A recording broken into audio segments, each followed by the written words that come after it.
चलिए भक्तजनों, सुनते हैं सावन सोमवार व्रत कथा। एक धनवान व्यापारी अमरपुर नगर में रहता था। वह भगवान शिव शंकर का भक्त था। वह रोज शिव पूजा करता और दीपक जलाता था। उसका कारोबार अच्छा चलता था। उसके पास सभी प्रकार की सुख और सुविधाएं मौजूद थीं।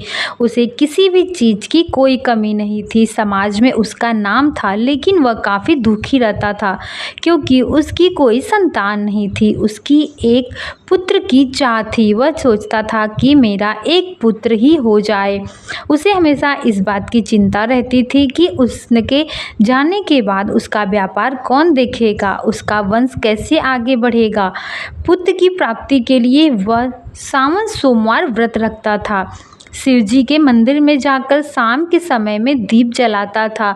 यह कार्य करते हुए उसे कई वर्ष व्यतीत हो गए थे। माता पार्वती भगवान शिव के इस भक्त के कार्यों को देखती थी। एक दिन उन्होंने भगवान भोलेनाथ से कहा कि यह व्यापारी आपका अनन्य भक्त है, आप इसकी मनोकामना पूर्ण क्यों नहीं कर देते प्रभु? उसे पुत्र प्राप्ति का वरदान क्यों नहीं दे देते? इस पर महादेव ने कहा कि व्यक्ति को कर्म के अनुसार ही फल मिलता है, लेकिन माता पार्वती जी शिव जी से बातों से सहमत नहीं हुई और शिव जी को विवश करने लगी कि इसे आप पुत्र की प्राप्ति का वर अवश्य दीजिए।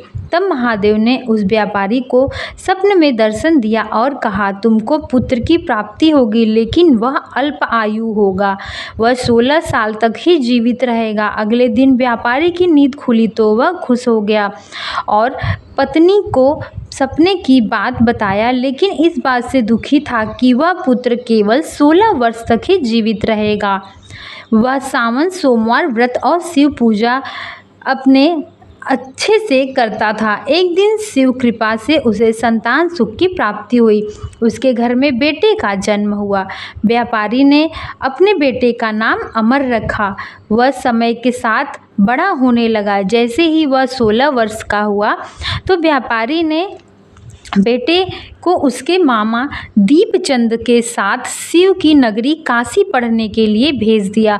वे दोनों रास्ते में रात के समय जहाँ ठहरते थे वहाँ यज्ञ और ब्राह्मण भोज कराते थे। एक दिन वे एक ऐसे नगर में पहुँचे जहाँ पर राजा की बेटी का विवाह हो रहा था। वर का पिता इस बात से परेशान था कि उसका बेटा एक आँख से काना था। उसे डर था यह रिश्ता टूट न जाए, ऐसा हुआ तो नाम खराब हो जाएगा, बड़ी बेइज्जती होगी। वर के पिता ने अमर को देखा तो अपने बेटे की जगह उसे वर बनाने की सोचा ताकि शादी के समय अमर मंडप में रहे और विवाह हो जाए। शादी के बाद अमर को धन देकर भगा देगा और वह बहू अपने घर ले आएगा। लालच में आकर मामा दीपचंद ने उसकी बात मान ली। अमर का विवाह राजकुमारी चंद्रिका से हो गया। अमर ने राजकुमारी की ओढ़नी पर लिखा था कि वह काशी में पढ़ने जा रहा है। उसका विवाह राजकुमारी के साथ हुआ है, लेकिन अब तुम जिसकी पत्नी बनोगी वह काना है। यह सुनकर राजकुमारी चंद्रिका को बहुत गुस्सा आया और यह संदेश पढ़ने के बाद वह ससुराल नहीं गई। वही अमर काशी में पढ़ने के लिए चला गया। जब वह 16 साल का हो गया तो एक यज्ञ कराया। उसके बाद ब्राह्मण भोजन कराया। ब्राह्मणों को दान और दक्षिणा देकर विदा किया।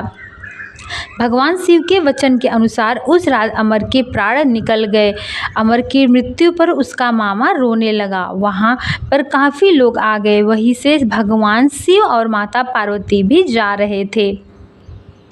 माता पार्वती ने दीपचंद को रोते देखा तो दया आ गई। उन्होंने शिव जी से कहा, हे प्रभु, आप इसके कष्ट को दूर कर दीजिए। तब शिव जी ने माता पार्वती को बताया कि यह उसी व्यापारी का लड़का है जिसे पुत्र होने का वरदान दिया था और यह भी बताया था कि 16 वर्ष तक ही यह जीवित रहेगा।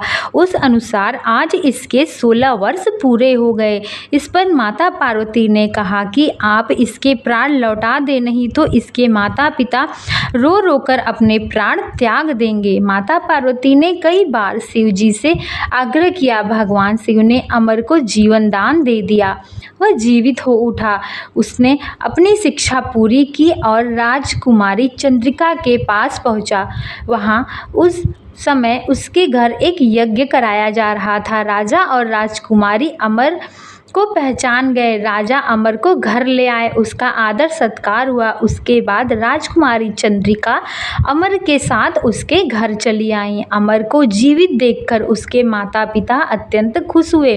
उस रात व्यापारी के स्वप्न में भगवान शिव एक बार फिर आए। उन्होंने कहा कि सोमवार व्रत करने का ही यह फल है। तुम्हारे बेटे को जीवन दान मिला है, उसकी आयु लंबी हो गई है। शिव कृपा पाकर व्यापारी प्रसन्न हो गया। सोमवार व्रत के पुण्य प्रभाव से व्यापारी का पूरा परिवार सुखपूर्वक जीवन व्यतीत करने लगा। इस प्रकार से जो भी सोमवार व्रत और शिव पूजा करता है उसकी सभी मनोकामनाएं भगवान शिव शंकर पूरी करते हैं।